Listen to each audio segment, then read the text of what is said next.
Hi, my name is Michael Ritchie, and we're going to be talking about cardiogenic shock. For this, we're going to be going over a case presentation. We're going to look at defining cardiogenic shock. We're going to do a brief look at hemodynamics and how the disease physiology works with the hemodynamics. And then we're going to look at some monitoring devices. We're going to go over cardiogenic shock outcomes, and then specifically looking at cardiogenic shock medications. So for this case, we have a 42-year-old male who presents by EMS to the ED with chest pain. He was given aspirin and sublingual nitro by EMS. He reports diaphoresis, nausea, no vomiting. Chest pain is central, dull, aching pain, no radiation, no change with position, no change with respiration. As you can tell, he's a little bit tachycardic, a little bit tachypnic, blood pressure is a little bit low, but saturating okay at 98%. No real past medical history to contribute. He does have hypertension and hyperlipidemia. He does take lisinopril at home, otherwise unremarkable. As you can see on the EKG, he has ST changes in the anterior leads that go into the lateral leads. And then specifically, he also has reciprocal changes in the inferior leads. So very suspicious for a STEMI. On this video, you can see that he has wall motion abnormalities. So this is the parasternal long view, parasternal short view of the echo. And those are the papillary muscles. And you can see the septal wall and the anterior wall near the right ventricle are not really moving compared to the inferior wall. So this really fits for someone that's having a STEMI along the anterior septal wall consistent with LAD. So the ED course, the assessment and plan was a 42-year-old man who presented with chest pain and was diagnosed with a STEMI on EKG. He had wall motion abnormalities on point of care ultrasound that were congruent with the EKG, and he also had hypotension that was concerning for cardiogenic shock. The plan was nitroglycerin drip, heparin drip, and then consult cardiology. Whenever cardiology came, they did activate the cath lab. In the ED, while they were waiting to get to the cath lab, he did go into VTAC with a pulse. He was given 100 milligrams of lidocaine and then converted into sinus tachycardia again. On the way to the cath lab, he actually had a VFib arrest and was defibrillated ×2, was given more lidocaine, and then had return of circulation. In the cath lab, he had another VFib arrest. At that point, the decision was made to intubate him once they got return of circulation. So was this the correct choice to take him to the cath lab? There was actually a paper in 1999 that was called the SHOCK trial, or early revascularization and myocardial infarction complicated by cardiogenic shock. So if you're having a STEMI and you have cardiogenic shock secondary or STEMI, they did this that says, should you take him to the cath lab and open that up if they're currently in cardiogenic shock? In this trial, what it said was, compared to medical stabilization, emergent revascularization and cardiogenic shock did not improve 30-day mortality, but did have a survival benefit at 6 months. So you did have a mortality benefit at 6 months. So the benefit of early revascularization was most pronounced in young patients with a previous MI. So in the cath lab, he actually got a drug-eluting stent to the LAD, which was the culprit lesion. He also did get a drug-eluting stent to the left circ as well. So let's define cardiogenic shock. What is the definition of cardiogenic shock? It has multiple definitions because it's kind of difficult to go over. There's different ways of looking at it, but the first would be a clinical diagnosis. So clinical diagnosis is you got to have signs of shock, so hypotension, so a systolic less than 90 or a MAP less than 65, or having an elevated lactic greater than 4. And I think this is pretty specific for cardiogenic shock because there are patients who are really, really clamped down and they won't necessarily have a MAP less than 65 or a systolic less than 90. They may be like 92 over 75 and just have a very, very narrow pulse pressure and have minimal forward flow, and they'll still have a very high lactic and they'll be in cardiogenic shock, but will technically be normotensive. So it's nice to delineate to say that yes, they can be hypotensive, but if you have a strong enough suspicion and they have a very narrow pulse pressure but don't have that low blood pressure, but a high lactic acid, they could still qualify as cardiogenic shock. And then some sort of signs of end organ dysfunction, which is where the shock comes in, saying whatever is going on, it's not enough to be able to support the patient. So altered mental status or cool extremities or decreased urine output, something that says that they're not getting enough blood flow to their organs. Now, if we go towards imaging, then it would just be whatever a point of care ultrasound or some sort of echo that would be consistent with decreased cardiac function with clinical correlation. So there's people walking around with an EF of 5-10%, and they're able to like go about their lives, although limited, but they're not in cardiogenic shock. But if you have somebody like we talked about clinically that's hypotensive, signs of poor perfusion, and they have this imaging that shows reduced EF or something that would say that there's a cardiac origin to the shock that is presenting. And then the strict definition would be a hemodynamic diagnosis. And so a cardiac index less than 2.2 with hypotension and a wedge pressure greater than 15. And this specifically is speaking to the left ventricle because this is a pulmonary artery occlusion pressure, often referred to as a wedge pressure. But you have to have normal or elevated filling pressures to say that the cardiac index is related to a cardiac origin. It is a leading cause of death due to acute MI. And then if it's not treated, it has a mortality up to 70 to 90%. And even with intervention, most institutions still have about a 50% mortality. So while it's not super common, patients that do get cardiogenic shock secondary to a MI have a very, very high mortality. So there's two groups of cardiogenic shock. So there's the acute MI cardiogenic shock. So they come in with a STEMI or a large end STEMI, and they can go into cardiogenic shock. It's estimated that this is the predominant form of cardiogenic shock. Somewhere around 60 to 80% is how it's referenced sometimes. But it only occurs in about 5 to 10% of acute MI cases. So if you have 100 STEMIs that come in, you're only going to have 5 or 10 of them that actually present in cardiogenic shock. So it's not super common. It just has a very high mortality once they do get into it. There's also non-acute MI causes, which is a longer list that I'll go over. And there's even some that says that it's way underdiagnosed and may even account for 40 to 70%. So it could be closer to 50-50 instead of saying that it's predominantly acute MI. Looking at non-MI cardiogenic shock etiology, there's free wall rupture, there's ventricular septal wall rupture, there's acute severe mitral regurg or like a post-MI papillary cord rupture, myocarditis, hypertrophic cardiomyopathy, Takotsubo's cardiomyopathy, postpartum cardiomyopathy, traumatic cord rupture, and then there's just acute on chronic heart failure, which is the main cause of non-MI cardiogenic shock. So let's look at the hemodynamics and kind of go over what's going on when you deal with somebody in cardiogenic shock. So I like looking at this triangle and understanding that you have oxygen delivery, which is the body's ability to deliver oxygen to the tissues. And if you don't have enough oxygen delivery, you're going to end up with organ failure. And then if you're having organ failure from lack of oxygen delivery, then that's whenever you need to start resuscitation. So it's the idea of first identifying somebody as saying, I don't have enough oxygen delivery. So let's go over the oxygen delivery equation. The oxygen delivery equation has to deal with cardiac output times oxygen concentration. So oxygen concentration is the amount of oxygen within the blood, and then the cardiac output is what delivers it. So you have to have oxygen within there, and then you have to have a method of delivering it. Oxygen concentration is 1.34 times hemoglobin times saturation plus 0.003 times the partial pressure of oxygen, which is a very long equation, but the short version of it is that in order to deliver oxygen to your body, you need cardiac output, you need hemoglobin, you need saturation.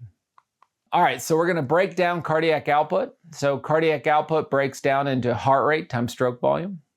And then stroke volume further breaks down into 3 components, which are going to be preload, contractility, and afterload. So preload, if we look at it, is you can think about it as your venous return, or kind of the blood returning to the heart that causes the heart to stretch, and then that helps with the contraction once it gets in there. So this is the preload, the loading the heart with blood in terms of venous return. And we typically would look at that as the left ventricular end diastolic volume.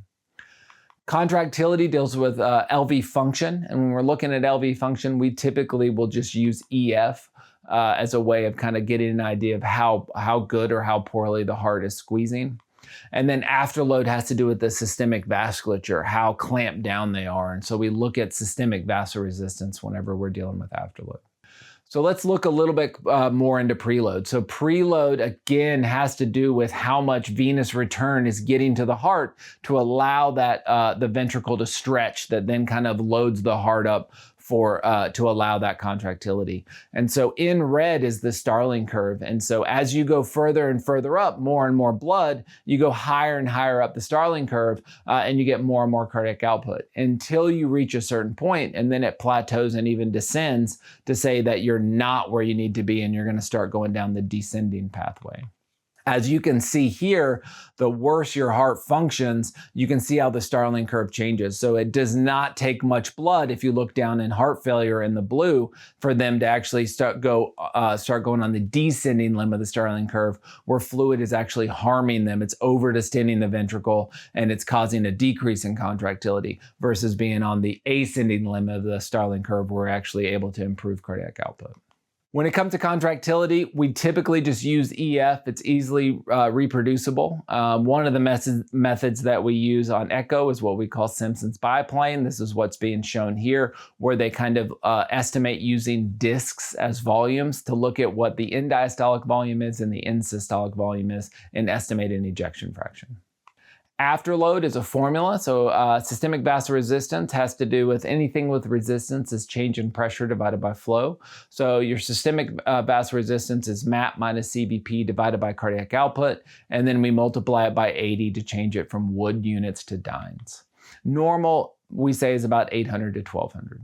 So if you look at it, your cardiac output is directly proportional to your MAP, and it's inversely proportional to your SVR. So the higher your SVR, the lower the cardiac output. The lower the SVR, the higher the cardiac output. So if we recap LV hemodynamics, when we're talking about preload, oftentimes we talk about filling pressures, and what we're talking about is volume. So our filling pressures are going to be our CVP, which would be our right-sided filling pressure, our PAOP, or pulmonary artery occlusion pressure, often referred to as pulmonary capillary wedge pressure, but that's going to be our filling pressure on the left side. In terms of cardiac output and contractility, we're going to often refer to like stroke volume, and we look at EF whenever we're dealing with contractility. And then for vasoresistance, we're either talking about left-sided vasoresistance for systemic vasoresistance, or we're talking about right-sided resistance, which would be pulmonary vasoresistance. Here's the heart failure continuum. So people can come in congested heart failure. They're still perfusing, they're just volume overloaded. And then as they get worse, they can be in decompensated heart failure, and you're starting to see organ injury, like acute kidney injury, elevation in your liver enzymes, but you're not necessarily in shock. And then once you start going all the way over into complete organ failure is when you start going into cardiogenic shock. You're not perfusing, you're getting a lactate, you're not getting good blood flow to your organ. Looking at it in terms of filling pressures and SVR and mixed venous, if you look at congestive heart failure, they're going to have elevated filling pressures because they still have volume overload. So elevated CVP, elevated pulmonary artery occlusion pressure. When dealing with decompensated heart failure, you're getting that drop in cardiac output. You had that low perfusion that's going to lead to a low mixed venous. So you're not getting good oxygen delivery to your tissues, and you're starting to see organ dysfunction, but you don't have that lactic acid, you don't have that organ failure, you just have organ dysfunction. And then as you go to cardiogenic shock, you have worsening cardiac output, worsening mixed venous, your organ dysfunction's going into organ failure, and then you have an elevated lactic acid. This is the Forrester classification in heart failure, and I think it's a really good way of looking at heart failure and cardiogenic shock. But basically, it's a 2x2 square. You have your perfusion, you have your volume status. So in volume status, the patient is either wet or dry, and then in perfusion, they're either warm or cold. So if you look at a warm and dry patient that has heart failure, they're compensated, they're usually at home, they're living their life. As you go to warm and wet, that's going to be just congestive heart failure. They're fluid overloaded, they may come into the hospital, have to get admitted to like a regular floor service, get diuresed, optimized. Once you start getting into the cold, that means they're not perfusing like they should be perfusing. And in that situation, now you need to be in an ICU because you're not perfusing the way that you need to for the body. You're going to start getting organ dysfunction and organ failure. So cold and dry would be somebody that maybe got over-diuresed. They went home on a bunch of diuretics. They got too much volume off. They're too far down on the Starling curve. And you actually end up giving some fluid back in these situations. You can also have euvolemic cardiogenic shock, and these are people where they're now at the optimal fluid level, and despite that, still don't have enough cardiac output to keep going. Those are patients that are going to need to do like home milrinone or get evaluated for a VAD or a transplant. And then the last one is going to be decompensated cardiogenic shock. With decompensated cardiogenic shock, these are the ones that have the highest mortality. These are people that are not perfusing, they're cold, they're volume overloaded, and they're going into organ failure because they just do not have enough cardiac output to deliver oxygen to their tissues. These are the people where this is the ones that we're going to focus on the most as we move forward in cardiogenic shock.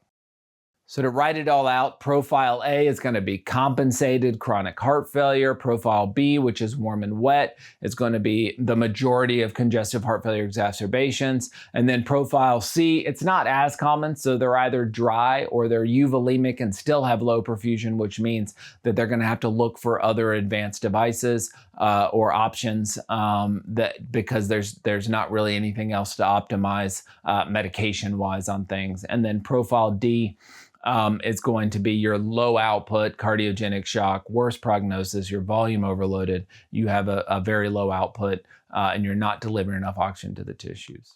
It matters on how you identify what these patients are because the mortality is so different. So when you're warm and dry, that's 5% mortality. And as you can see, if you get all the way to cold and wet, that's a 50% mortality. So a huge difference in mortality based on which subtype you are.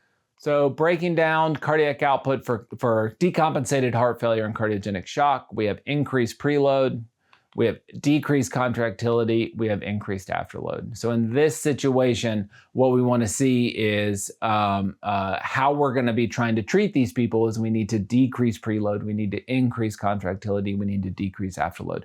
So this is how you want to identify things medication-wise or intervention-wise in order to make them better. So focusing on reversing these arrows in order to make them be what they need to be. Now, whenever I'm going to be discussing cardiogenic shock, I'm going to be specifically talking about systolic dysfunction. And so as we move forward and talk about this series, there's left-sided systolic dysfunction, right-sided systolic dysfunction, and then biventricular systolic dysfunction.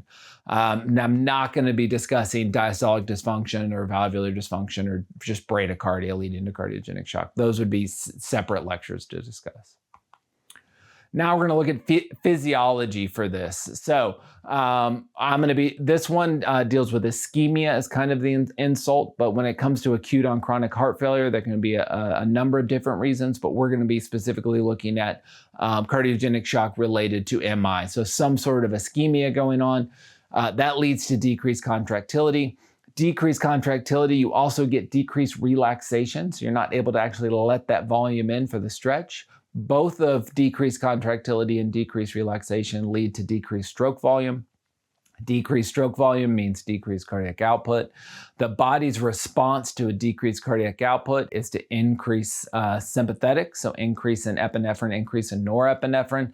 It also activates the renin-angiotensin-aldosterone system. This will increase preload because you have less blood going forward, so more blood backs up, and so you have increased preload. The renin-angiotensin-aldosterone system will also lead to a holding on to more fluid. It will lead to increased afterload. Both of these will lead to a decreased blood pressure. Decreased blood pressure leads to decreased coronary perfusion. And then decreased coronary perfusion leads to more ischemia, and then it just starts over. So anytime you have a positive feedback loop where the causes, the downward effects of the ischemia leads to more ischemia, you end up in this spiral. And if you don't break the spiral, the person's going to die. A brief look at physiology, looking at the pressure volume loops, this is a normal cardiac pressure volume loop. You have your ESPVR and your EDPVR. Your ESPVR deals with your contractility. Your EDPVR deals with your relaxation or your diastolic function. This is what it would look like in normal state.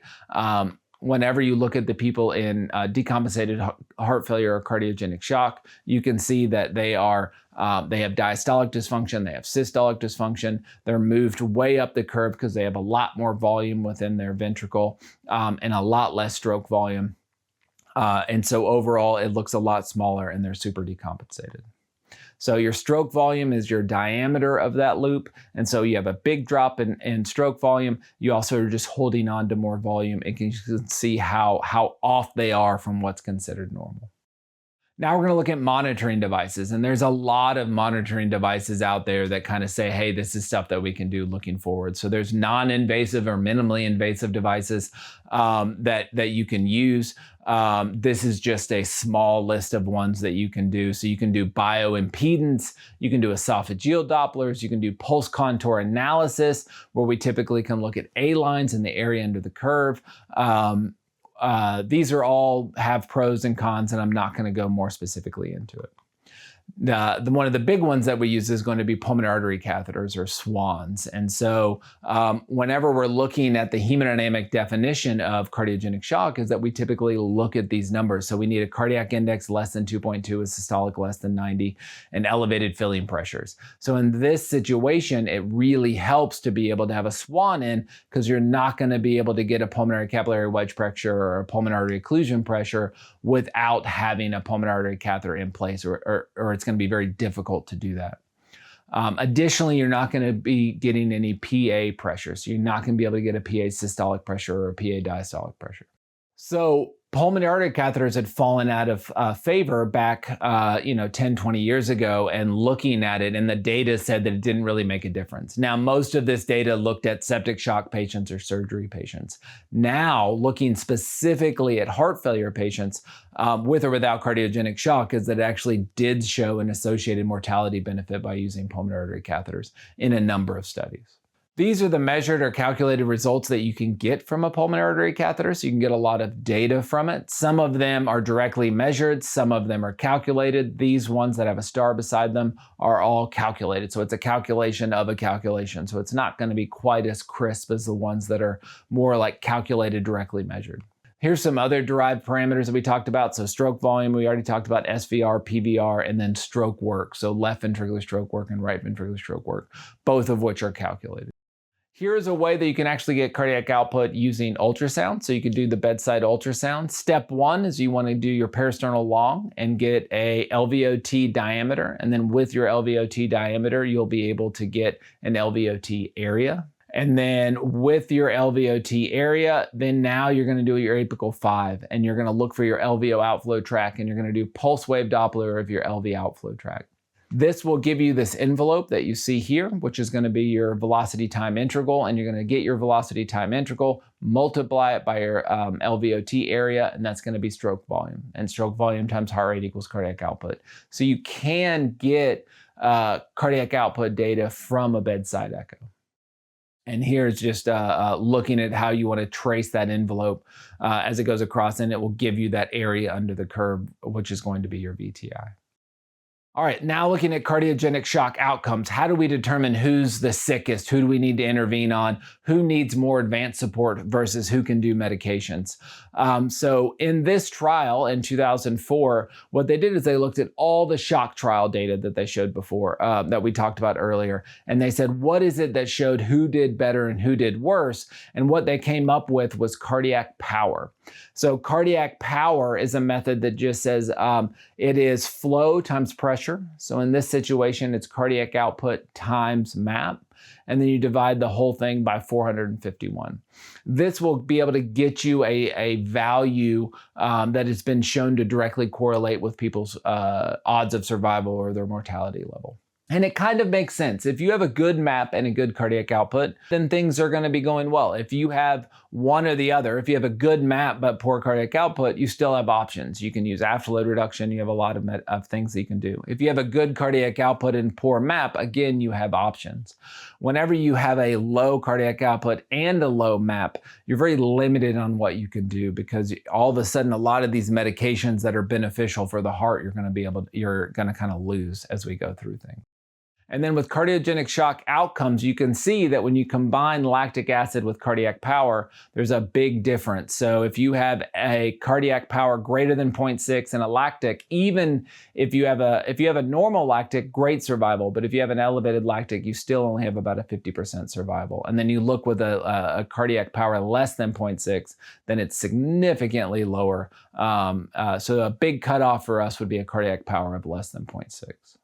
Next, we're going to be talking about PAPI, or pulmonary artery pulsatility index, and RV infarcts. And so this is we looked at and saying, how do we determine how poorly the right ventricle is doing? So this was another method for looking at cardiogenic shock and outcomes. And so pulmonary artery pulsatility index was looked at, and they found that in patients who had RV dysfunction after an acute MI, if they had a PAPI of less than or equal to 0.9, it was 100% sensitive and 98% specific that said they either had mortality in the hospital or they required some sort of RV support device.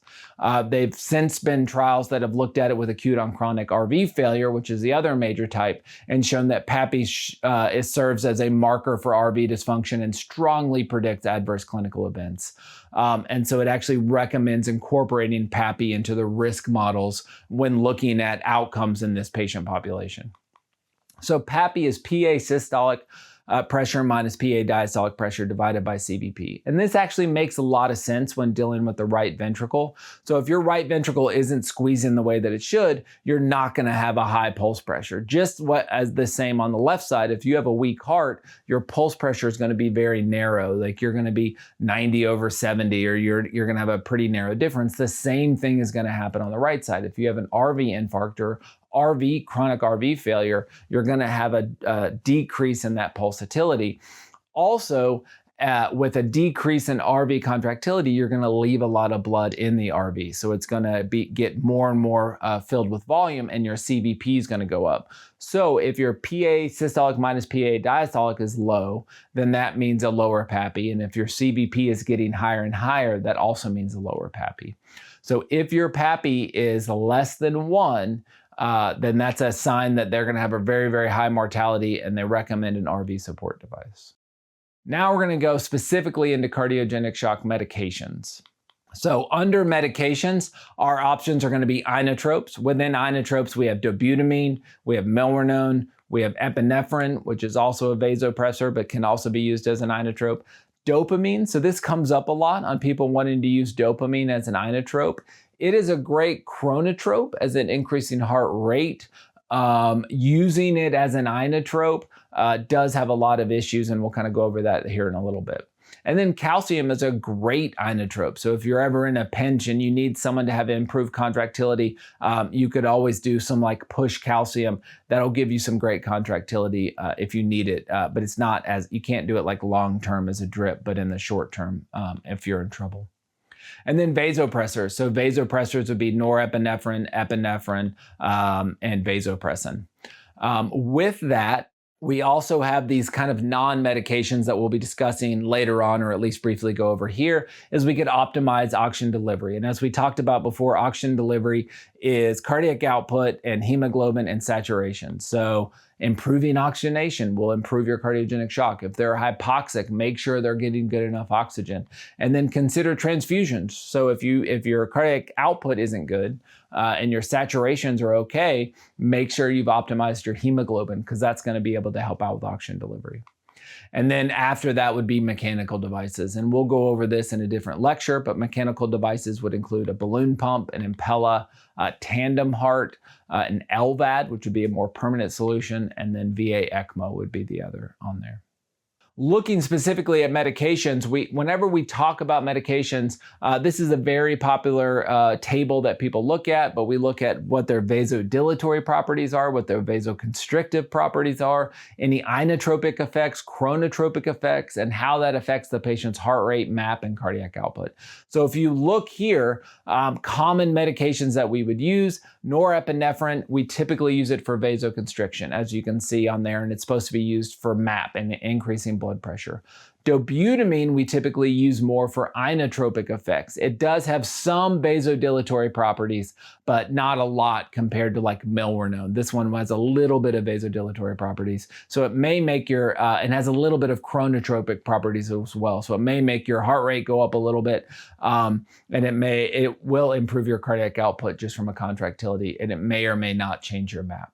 Dopamine, again, it's very dose dependent. There's a lot of issues with it. It has a high chance of arrhythmias, so it's something that we don't typically use in cardiogenic shock. And then epi is going to be very dose dependent. So if you use it at smaller doses, like 1 to 5, it's very much of an inotrope with a little bit of vasopressor.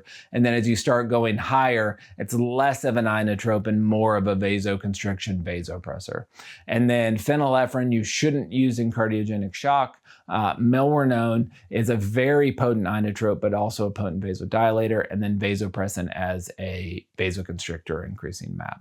And we'll kind of go over them a little bit more. The reason I wanted to mention them is if you look there, for every inotrope that you know, there is a paper that shows that that inotrope increases mortality. And the reason for this is you're making the heart work harder. So anytime you're making the heart work harder, it's going to make it an increased risk for them to have mortality. So keep in mind that they're not benign whenever you give them, is that you're just telling the heart to basically have a stress test. So if you keep giving it to them, it can put more and more stress on the heart. And if it's acute on chronic heart failure, they may be able to tolerate it better than an acute MI where they already have ischemia. So dobutamine, should it be the drug of choice? I think everyone's going to have their opinion. The reason I like dobutamine in a lot of situations is that it's fast on, fast off. It's great inotropy. It doesn't have a lot of hypotensive effects. You're going to reach your steady state in a couple of minutes. So you know very early on if it's helpful or not. So that's why I like to use it. That way, if you have any issues, you can easily turn it back off. Now, milrinone is a great drug for the heart. It has great inotropic properties, but the issue is that it also is very vasodilatory, so it can cause a lot of hypotension, and it has a long half-life, so it can take 4 to 6 hours to reach a steady state. And so if you give it and then decide that it's causing problems that the patient's not ready for it, it's going to take a long time to get back out of their system. Epinephrine, I think epinephrine can be good. There are papers that show that it can actually cause issues in cardiogenic shock because not only are you causing that increased contractility, but you're causing that vasopressin. You're kind of exhausting these stores of catecholamines. It is used, it's more helpful in states where you have low cardiac output, but also low SVR. So cardiogenic shock with vasoplegia. So like after a large MI, you can get a big cytokine release and you can be vasoplegic, and you also need some vasopressor effects as opposed to just inotropic effects. Post-bypass, post-device placement, a lot of times they'll get vasoplegic just from all the cytokines, and they may need a little bit of that squeeze. If you have some sort of mixed shock, like they have a history of very, very low EF, but they also have an infection, that can be helpful in there as well. Or just sepsis-induced cardiomyopathy, where you're supporting them until hopefully the cardiomyopathy goes away as you're treating the sepsis. Norepinephrine, like I said before, typically used more as a vasopressor, not necessarily in cardiogenic shock, but if you need that increase in MAP that you're not able to get with just the inotropes, is that can help you as like an adjunct just to make sure you're perfusing. So if you remember in cardiac power, it's just as important that you have your cardiac output high as same as your MAP. So you need to have forward flow, but you also need to have perfusion. So you need your MAP as well as your cardiac output. Dopamine, again, it's not recommended, but it is dose dependent. You're going to have some beta agonist as a lower dose, and then you'll start to get some alpha as you go to the higher dose. Nitroglycerin. So now we're dealing with the opposite. We're dealing with vasodilatation. We're trying to actually afterload reduce, like we talked about in the hemodynamics, that our goal is to decrease preload, increase contractility, decrease afterload. So these would actually decrease afterload and decrease preload a bit with venodilatation. And so nitroglycerin is a great one to be able to do both of those things. Now, it will lower your blood pressure, so you're not going to be able to give it to people that are hypotensive. But if they're able to tolerate it, it does work very well. Same thing with nitroprusside, more of a pure arterial dilator, so more with afterload, whereas nitroglycerin at lower doses will do more venodilatation. But nitroprusside will just really dilate, and it'll help out with a lot of forward flow. You're going to take away that resistance, you're going to dilate, it's going to allow the heart to be able to eject much easier. So the SOAP2 trial, is the one that said, all right, we're going to have all shocks, like undifferentiated shock, and we're going to compare dopamine to norepinephrine. And what they found was they did about the same, but dopamine had significantly more arrhythmias, so norepinephrine became the drug of choice for undifferentiated shock. They did a subset analysis and actually showed that in cardiogenic shock patients that norepinephrine actually did better than dopamine, but it wasn't powered to be statistically significant. But it does show that dopamine in cardiogenic shock, there's just not really a place for it unless there's like profound bradycardia. The Optum CHF trial, this one looked at just milrinone for heart failure, and it showed that there was more benefit to people that had non-ischemic cardiomyopathy, so acute on chronic heart failure not related to ischemia, versus ischemic heart failure or acute MI. And that's just because, like I said, inotropes make your heart work harder. So if you're already ischemic, you don't want to keep making your heart work harder. The ADHERE trial looked at inotropes versus vasodilators, and they showed that vasodilators did better. So if you can, as blood pressure allows, if there's an option between using inotropes and just using vasodilators like nitroglycerin, nitroprusside, some sort of PO afterload reducer, it's better to use the afterload reducer as opposed to the inotrope. And then nitroprusside was actually showed to be great in advanced low output heart failure states, that using nitroprusside as a vasodilator therapy actually led to favorable outcomes. So a lot of benefit to nitroprusside. I think people are apprehensive to use it because they get afraid of the cyanide with the nitroprusside, but it's really minimal. You need to be on super high doses for a long time for cyanide to be an issue. So looking at medical management, what I really want to stress with medical management is, yes, it can make your numbers better. You can make your MAP higher. You can make your cardiac output higher, but it's not necessarily what's best for the patient. So if you look at these people, is in patients who you were able to improve their cardiac power, you improve their MAP, you improve their cardiac output, their cardiac power is now greater than 0.8. If it took 2 or more inotropes to get there, you still have only a 57% survival. That's a 43% mortality. So just because you can reach your goals on multiple inotropes doesn't mean that's what's best for the patient. So in this situation, if you're using 2 inotropes, you really need to just go ahead and start thinking about using mechanical circulatory support as opposed to trying to like get your way there with just inotropes. So medications do have a place. They can be helpful. But if you're really using high dose or using multiple medications to reach your goals, then that's just too much. So if they are a candidate for advanced support, then you need to go ahead and start going towards advanced support.